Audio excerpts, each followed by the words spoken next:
Halo, perkenalkan nama saya Flora Febri Vanessa dari kelas LA10. Dalam video kali ini, saya akan menjelaskan atau mempresentasikan mengenai materi strategi implementation yang telah saya pelajari dari mata kuliah Enterprise Strategy. Yang pertama, saya akan menjelaskan secara singkat mengenai definisi implementasi strategi. Jadi, implementasi strategi adalah tahapan manajemen strategis yang terdiri dari kemampuan manajerial, administratif, dan juga persuasif dalam sebuah tindakan.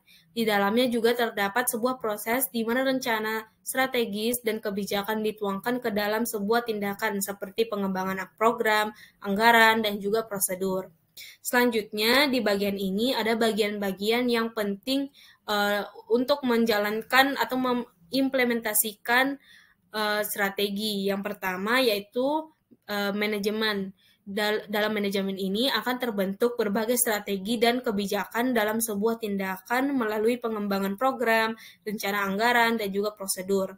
Yang kedua ada sumber daya, yaitu akan mengembangkan perusahaan melalui penerapan seluruh nilai budaya dari sebuah perusahaan.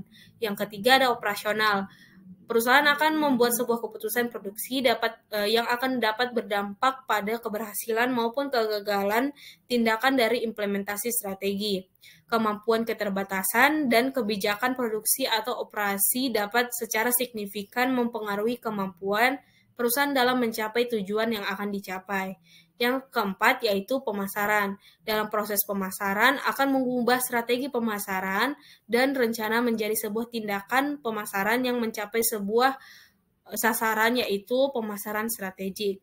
Selanjutnya ada keuangan, yaitu di dalam keuangan ini akan membahas mengenai program yang dinyatakan dalam bentuk satuan uang.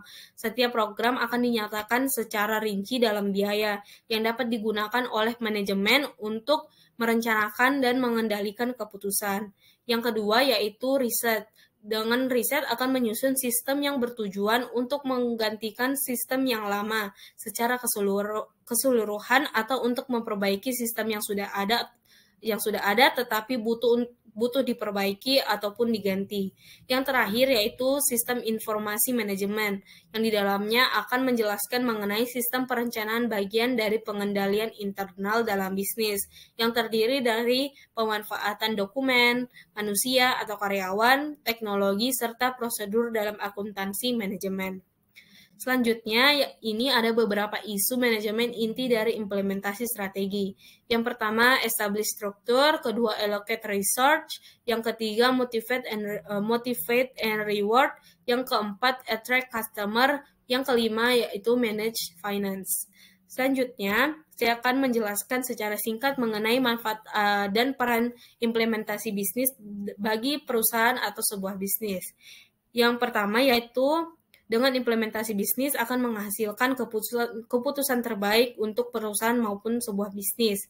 Yang kedua akan meningkatkan kemampuan perusahaan untuk menghadapi tantangan yang akan dihadapi ke depannya. Yang ketiga akan mendorong memotivasi pekerja dari karyawan dengan melibatkan karyawan tersebut dalam merumuskan sebuah strategi yang akan digunakan.